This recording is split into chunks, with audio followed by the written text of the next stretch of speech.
Bienvenidos a nuestra clase de física. El día de hoy vamos a hablar acerca de nuestro capítulo 3.3, que es áreas de la física. Uf, áreas de la física.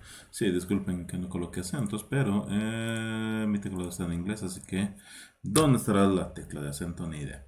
Bien, áreas de la física. En primer lugar, la física, como la conocemos ahora, tiene un montón de historia. Todo inicia con, y vamos a copiarnos los subtítulos del libro para tener un orden en nuestra explicación. Todo empieza con la mecánica clásica. ¿Cómo funciona la mecánica clásica o la física clásica? Bien, en primer lugar, la palabra clásico significa, bueno, que es de hace mucho tiempo. Y mecánico, algo mecánico es algo que interactúa con otro objeto de manera directa. ¿Ya? Entonces, la mecánica clásica lo que estudia es la interacción entre los distintos objetos a escala mediana, no a escala muy pequeña, es decir, ni siquiera nos interesan qué tipos de átomos tiene un objeto, solamente nos interesa cuántos átomos, o es decir, la densidad de dicho objeto en vez de qué nivel de interacción entre los distintos átomos dentro de mi objeto tengo. Luego, tampoco quiero hablar en mecánica clásica acerca de interacción entre objetos muy grandes, es decir, cómo calculo la gravedad que el Sol tiene sobre la Tierra que marca nuestra trayectoria. Entonces, la mecánica clásica se refiere a la interacción de objetos más o menos medianos. Es decir, por ejemplo, si yo tengo un gato que está corriendo, yo podría calcular, yo podría conseguir todos los datos que yo puedo obtener del gato que está corriendo, podría conseguir la distancia que ha recorrido, podría conseguir el tiempo que ha tardado en recorrer y hallando una relación entre esos dos datos, obtener la velocidad del gato. Ya. Si yo quisiera averiguar desde la punta de una casa, yo dejo caer una moneda y en cuánto tiempo tarda en caer la moneda, yo podría entonces calcular, conseguir una fórmula que me lo vuelve a sacar el mismo resultado, pero ya no estoy en la punta de una casa, estoy en la punta de un edificio o en la parte superior de un acantilado. Las mismas fórmulas que he utilizado en el tiempo de caída desde una casa se puede utilizar para encontrar el tiempo de caída desde un edificio. Hablando de edificios, podríamos también dentro de la mecánica clásica está, por ejemplo, un tornillo o un clavo. ¿Cuánta fuerza puede aguantar? ¿Cuánto esfuerzo máximo puede aguantar? Bueno, en vez de que haya una fórmula que me lo describa, al principio solamente teníamos que, bueno, empezar a aplicar fuerzas a ver cuándo empieza a fallar el objeto que yo estoy analizando. No se hace solamente con clavos o pernos, sino se hace también con vigas, colocar distintos pesos cada vez mucho más grandes a ver dónde se empieza a rajar la viga o la columna donde estoy apoyando esa viga. En qué lugares se va a empezar a rajar esa columna y yo podría estar diseñando o creando distintos gráficos que me digan en función del peso que yo estoy aplicando, la fuerza que yo estoy aplicando, me podría decir, más bien cuál es el nivel fractura que puedo tener, es decir, una fractura muy pequeña, una fractura muy grande. Y entonces, a ver si esto va a ser el nivel de daño que va a obtener mi viga o columna. Bueno, a mayor fuerza, mayor daño. Entonces uno podría decir que es algo así. O más que daño, podríamos hablar también de la deformación. Solamente hacer experimentos y a ver qué es lo que sucede. Haciendo experimentos sin entender claramente por qué está sucediendo todo eso. Solamente con el hecho de saber que si, digamos, yo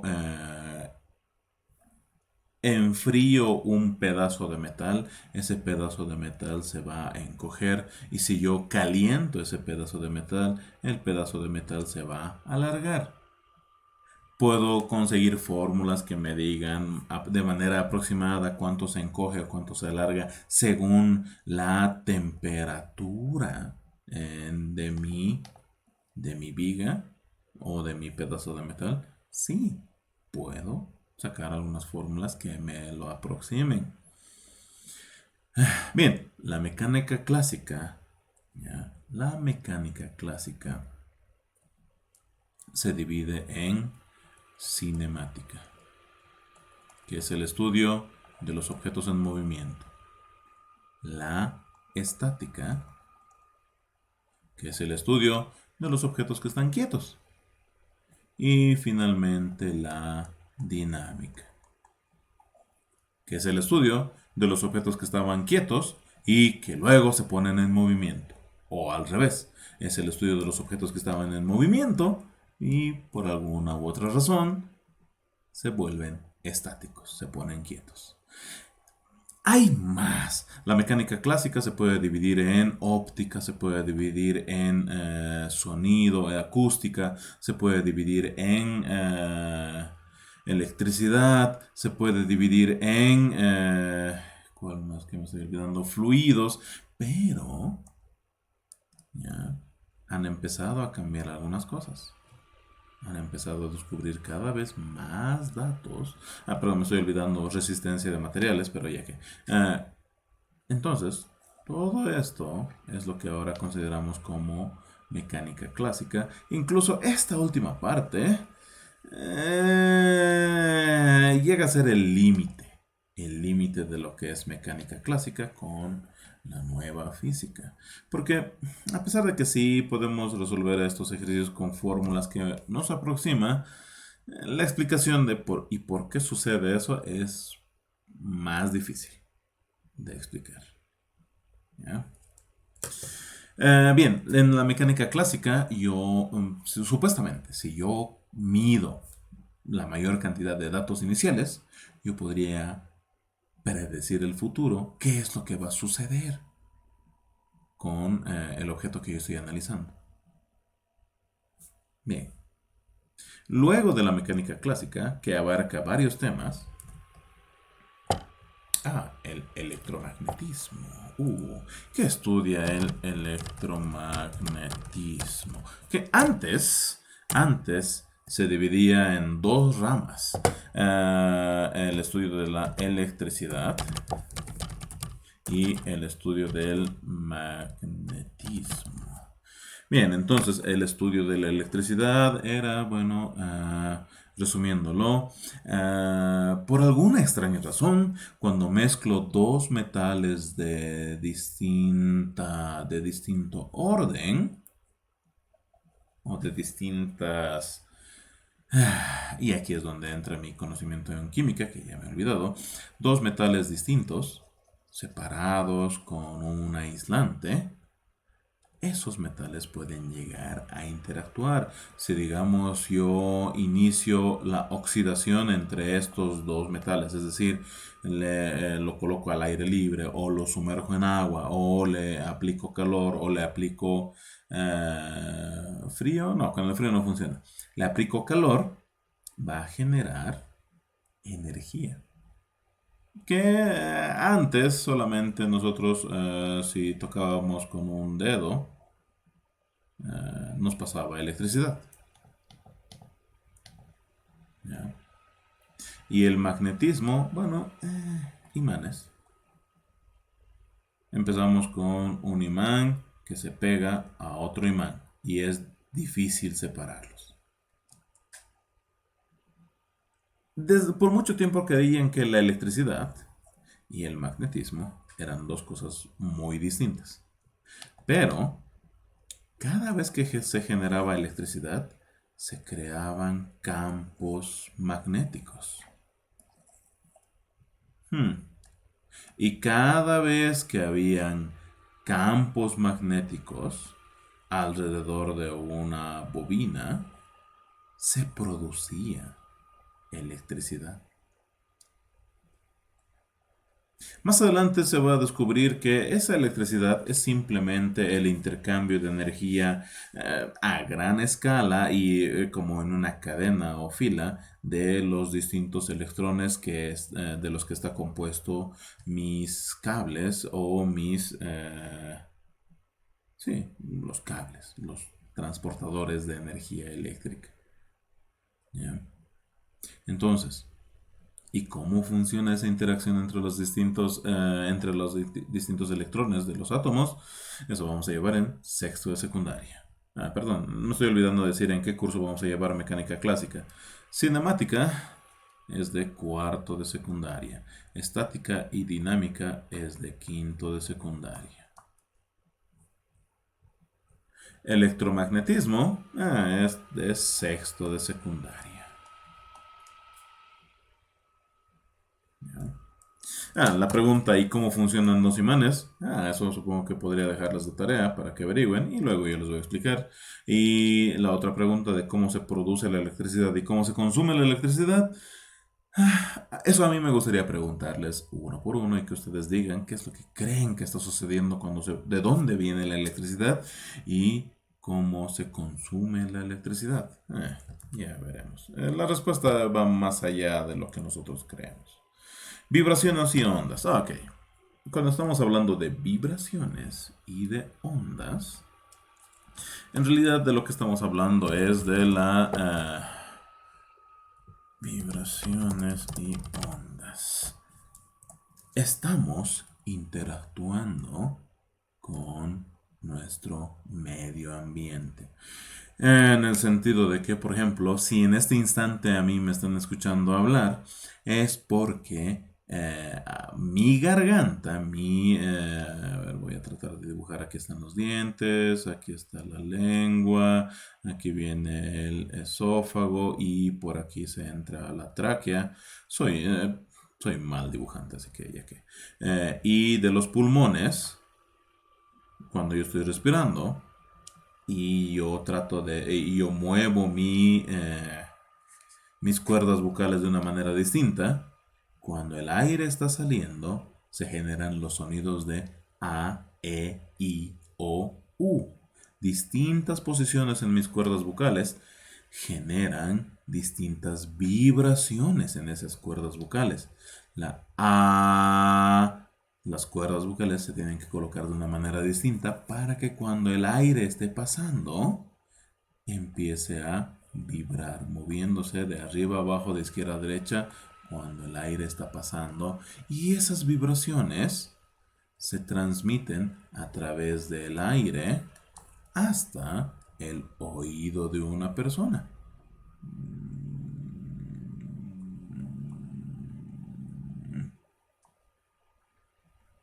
Oído de una persona. Y todo eso, las partes del sistema respiratorio y las partes de un oído, ustedes se han llevado en biología, ojalá. Nosotros nos vamos a enfocar en esas vibraciones. Cuando yo estoy hablando con una voz gruesa, las vibraciones son más separadas entre sí, pero en el momento que yo empiece a hablar con una voz mucho más aguda, la vibración, la frecuencia de las vibraciones es mucho más rápida. Y nosotros podemos saber que, ¿cuándo?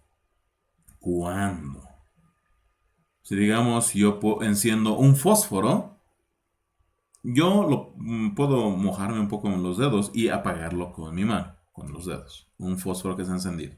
Me va a quemar un poquito, quizás sí. Apaguemos una vela, mejor. ¿Ya? Yo humedezco mis dedos y puedo apagar la vela sin que me produzca mucho daño a los dedos. Pero si yo intento hacer lo mismo con un carbón de una parrillada, no, me voy a quemar mis manos.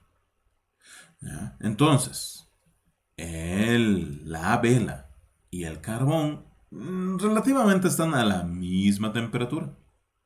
Casi la misma. Pero la vela es más fácil de apagar porque su energía se puede disipar más fácilmente en mi dedo húmedo porque la vela es mucho más pequeña que un carbón. Desde otro punto de vista, el carbón va a ser más difícil de enfriar porque es mucho más grande que la vela. La vela pequeña, vibraciones pequeñas. El carbón al rojo vivo grande, vibraciones grandes.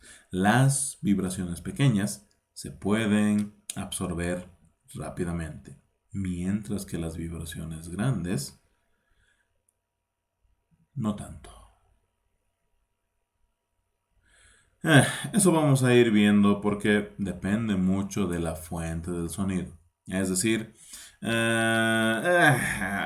vamos a llevar eso en su propio tema. ¿Ya? Esa es la explicación biológica de por qué los bebés cuando lloran, los bebés, su llanto es bien agudo. ¿Por qué? Porque puede llegar más lejos a pesar de que quizás si estuviera en un cuarto bien encerrado, no, no rebotaría mucho dentro de la, de la, no, creo que lo estoy diciendo al revés. Los sonidos agudos rebotan más que los sonidos graves. Los sonidos graves pueden llegar más lejos, pero los sonidos agudos se pueden escuchar más lejos. No sé si se entiende eso. Dios. Vamos a llevar eso más a fondo cuando hablemos de sonido. Nosotros por ahora, cuando estemos hablando de vibraciones, vamos a hablar del sonido. Por ahora, hay otra manera de hablar de las vibraciones, pero la otra manera de entender que las vibraciones, cómo se transmiten a través del medio donde estamos, en este caso el aire, esas vibraciones se transmiten a través de ondas. Entonces, esto que yo he dibujado de azul aquí afuera son ondas. Las vibraciones han sucedido en las cuerdas vocales. Esas cuerdas han empezado a vibrar y han generado ondas de sonido. El sonido entonces son la energía creada por las vibraciones de las cuerdas vocales y transmitidas a través del aire para llegar a los receptores que están en los oídos de otras personas. Sí, estamos resumiendo todo un capítulo en menos de 20 palabras, pero ya que. Para eso son estos. Bien, hablemos ahora de la mecánica cuántica. Bien, ¿cómo podemos resumir la mecánica cuántica? La mecánica cuántica. Ok. ¿De qué está hecho? A ver, digamos. No una pelota, algo más. Algo que sea metálico. ¿De qué está hecho un anillo? Eso, un anillo. Un anillo de bodas. ¿Qué importa? Bueno, alguien va a decir, ese anillo que quizás es de bodas o quizás solamente de recuerdo, quizás está hecho de oro. Eso quiere decir que si yo me acerco y hago zoom y voy a ver la superficie del anillo y si yo me sigo acercando y hago zoom, voy a ver las imperfecciones de ese anillo, esto que parecía recto en realidad está yendo así en curva y pareciera como si fueran acantilados. Y si yo sigo haciendo son miles de veces, bueno, o al menos cientos de veces, sigo haciendo son, técnicamente yo debería llegar a un núcleo Supuestamente estamos hablando de oro, un núcleo con un montón de neutrones y protones y alrededor un montón de electrones. Vamos a elegir dos colores distintos. ¿Ya? Y un montón de electrones que están girando alrededor de mi núcleo. Ahora, una cosa. Antes se creía que los electrones se transportaban o giraban alrededor de mi núcleo como planetas giran alrededor del Sol. Es decir, creían que si yo tengo un electrón, ese electrón sigue girando sobre el mismo circuito, sobre la misma órbita, perdón, una y otra vez hasta que desaparezca. En realidad es más complejo.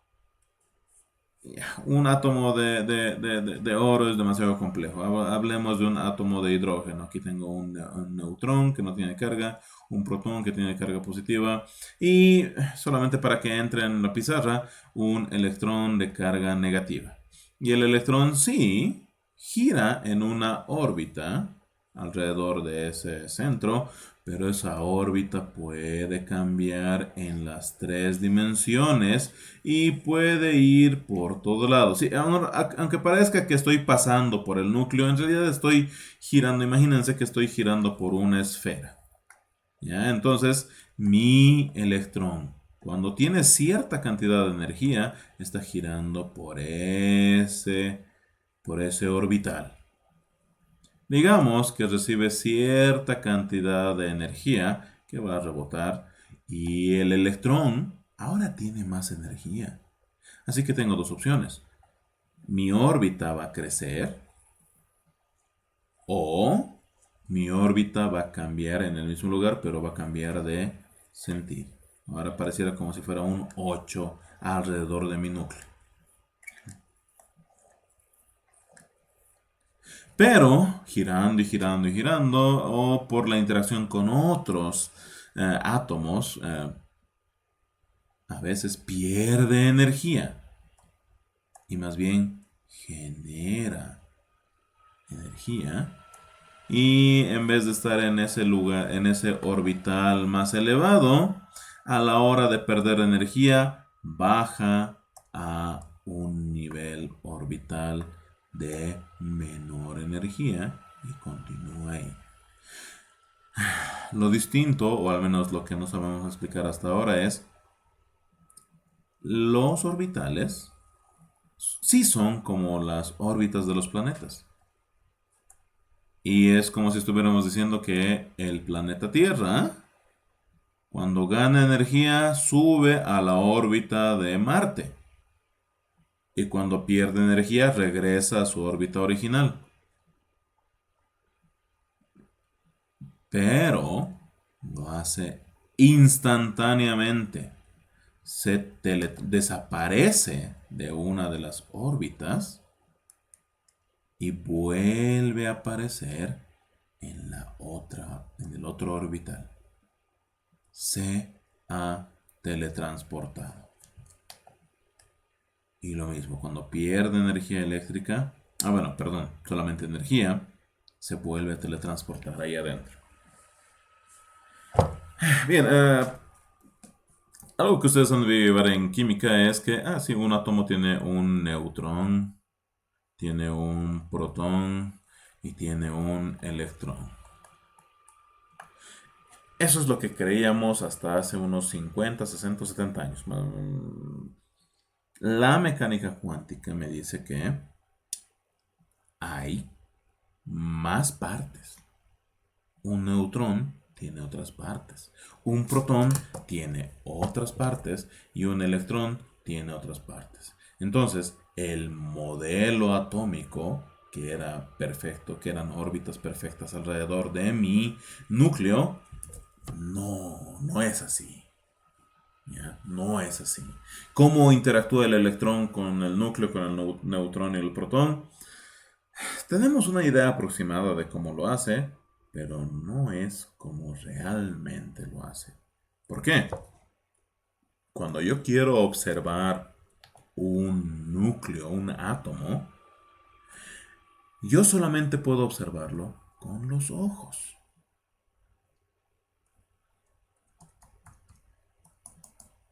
Pero para observar mi átomo con los ojos, luz, rayos de luz tienen que venir, chocar con lo que yo quiero observar, digamos mi electrón, y rebotar y llegar hasta mi ojo. Pero en el momento que yo estoy haciendo esa observación, ese rayo de luz tiene la suficiente energía como para que se teletransporte a otro orbital. Solamente por el hecho de observar, solamente por el hecho de mandar ese haz de luz para poder verlo, estamos modificando ese núcleo atómico, ese electrón. Le estamos dando energía, solamente por verlo. Obviamente, así es como lo dicen. Pero en realidad tú, para ver algo, cuando tú te despiertas a medianoche y tú quieres ver qué es lo que haces, enciendes tu linterna del celular o enciendes el foco de la habitación. Y es como si yo estuviera diciendo que, por ejemplo, mi habitación está vacía hasta que yo quiero ver lo que hay en mi habitación. Y entre paréntesis, prendo la luz de mi cuarto y eso cambia el estado de mi cuarto. En realidad, cuando estamos hablando de objetos a escala mediana, como por ejemplo mi cama, mi silla, mi mesa, yo encienda o apague la luz, no va a cambiar el estado de las sillas o de las mesas. Sería chistoso que en el momento que yo apague la luz de mi cuarto, la silla de mi escritorio se doble y se ponga encima de mi escritorio. Y yo digo, ¿qué ha sido ese ruido? Voy, prendo la luz y la silla se desdobla y se vuelve a colocar en su sitio original. Eso no sucede en la vida real, al menos en los objetos de la vida cotidiana. Pero pareciera que eso sucede con los átomos. Y el estudio de por qué sucede eso y en qué podemos utilizar, esa es la mecánica cuántica. Bien, la termodinámica. Termodinámica. Termodinámica. La termodinámica. Termo significa calor, supongo. Y dinámica, hemos llevado eso hace rato, era movimiento. Distinto cinemática. Movimiento, pero con ¿por qué? ¿Ya? Con algo ha generado ese movimiento. Entonces, el movimiento del calor, el movimiento de la energía. ¿Hacia dónde se dirige la energía? ¿Qué es la energía? Alguien va a decir, como la electricidad. Casi. La electricidad es un tipo de energía. Hay distintos tipos de energía y la termodinámica habla acerca de la energía que produce calor o que absorbe calor o produce frío. En realidad el frío no existe. El frío es solamente la existencia de calor. En primer lugar, para entender cómo funciona la termodinámica, tenemos que entender cómo funciona el calor, cómo se calienta algo. Bueno, hemos hablado que hay átomos que están relativamente quietos, pero en realidad están todos los átomos, sus electrones alrededor están girando constantemente, todo el tiempo. Entonces, técnicamente están vibrando como abejas en una, ¿cómo se llama? Madriguera de abejas, en una colmena. Zzzz. Cuando hace calor, empiezan a vibrar con más fuerza o con más rapidez. Cuando hace calor.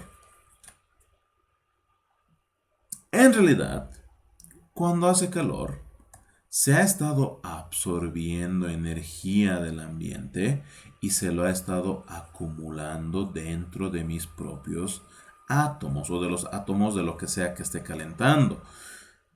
En mi caso, por ejemplo, el ejemplo más común que yo podría dar es cuando ustedes están desayunando en la mañanita, en la madrugada, y ahora que es invierno sobre todo, ustedes se preparan una linda taza de, no sé si toman café, té, toddy, leche con toddy, leche con té, leche con café, ni idea, pero toman una bebida caliente, ojalá.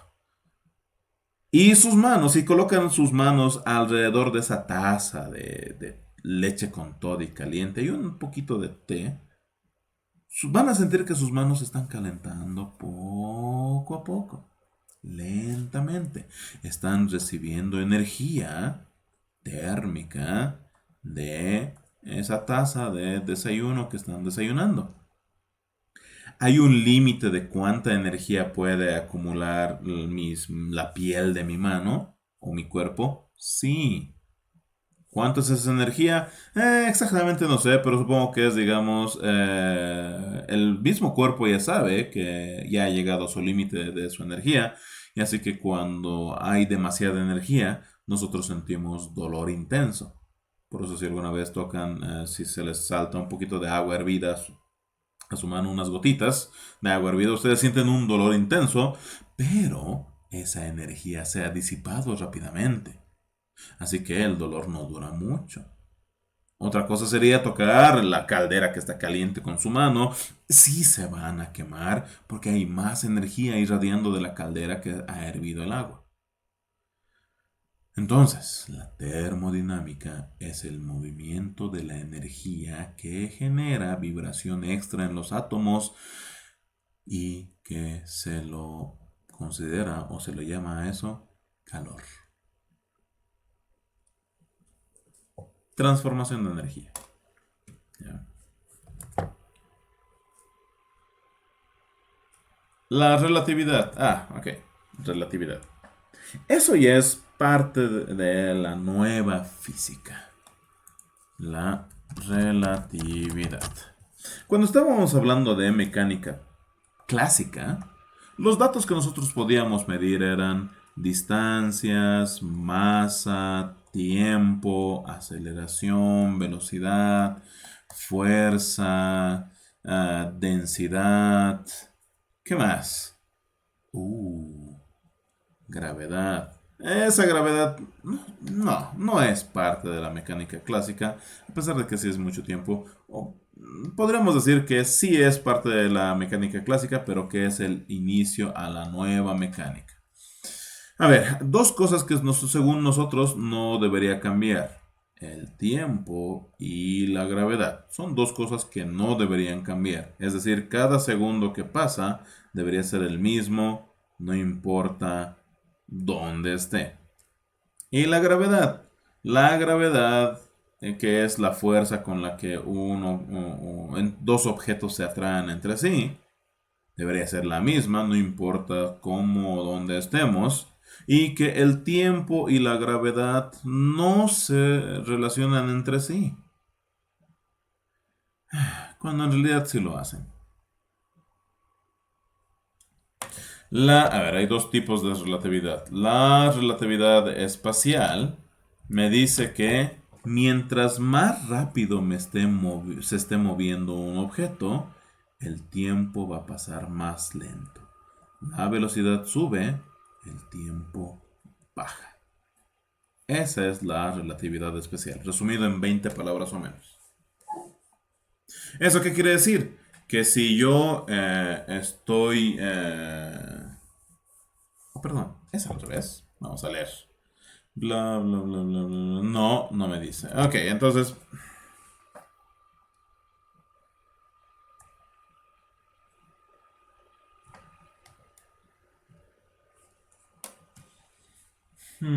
ya. Cuando un objeto se mueve a mayor velocidad, el tiempo para las demás personas empieza a pasar más rápidamente, pero el tiempo para mí va a pasar más lentamente. ¿Eso qué quiere decir? Si yo empiezo a correr a la velocidad de Flash o de Quicksilver, si es que prefieren Marvel, y mientras más rápido yo me mueva, digamos, yo creo que solamente estoy corriendo durante, digamos, 10 segundos a una velocidad súper rápida. Según yo, han pasado 10 segundos. Pero para las demás personas, en vez de 10 segundos, han debido pasar, no sé, 20, 30 segundos. Donde yo he estado moviéndome a velocidades súper rápidas. Entonces, el tiempo para mí pasa más lento, pero para las demás personas sucede más rápido, al menos desde mi punto de vista. Y la relatividad espacial, la relatividad general, me dice que si la gravedad es más grande, el tiempo pasa más lento. ¿Eso qué quiere decir? Si yo estoy en la Tierra, un minuto, es decir, 60 segundos, duran 60 segundos. Si yo estoy en un planeta súper gigante, donde la gravedad es mucho más grande, esos mismos 60 segundos de la Tierra, en realidad son 70 segundos en ese otro planeta. O 170 segundos. La gravedad es gigante. Gigante. Alrededor de, si yo, mientras más me acerque al Sol, cuya gravedad es mucho más grande, porque es más macizo, el tiempo va a pasar también más lentamente. Para mí, que estoy en la superficie con harta gravedad. Pero para los que están afuera, ¿ya? Según yo, siguen pasando los mismos 60 segundos. Pero según la otra persona, la externa, me ve ahí y está 270 segundos ahí. Es bien rara la teoría de la relatividad. Y eso vamos a llevar en sexto de secundaria. Me estoy olvidando de en qué curso vamos a llevar los distintos temas. Termodinámica vamos a ver rápidamente en quinto de secundaria. Mecánica cuántica vamos a ver en sexto de secundaria. Vibraciones y ondas, eso vamos a ver en tercero de secundaria. Electromagnetismo en sexto. Bien, ¿qué es lo que me falta? Perdón, un ratito, ¿cuánto tiempo lleva? 37 minutos. Así que tenemos que terminar el capítulo con la física nuclear. Bien, podemos terminar la física nuclear con solamente unas cuantas palabras. Entonces, nosotros sabemos que un átomo que tiene su neutrón, su protón y su electrón están girando alrededor. Nosotros sabemos que para que ese electrón esté girando alrededor, tiene que haber un montón de energía que esté manteniendo unido al núcleo y a ese electrón. Esa fuerza, esa energía es la fuerza nuclear débil. Y un electrón, vamos a hacer un zoom, tiene distintas partes que están siendo unidas también con una fuerza invisible. Y a eso le vamos a llamar fuerza nuclear fuerte.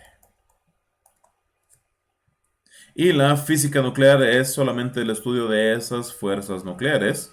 Y nosotros hemos, no domado, pero hemos aprendido a utilizar la fuerza nuclear débil, creando bombas atómicas y plantas nucleares para energía eléctrica.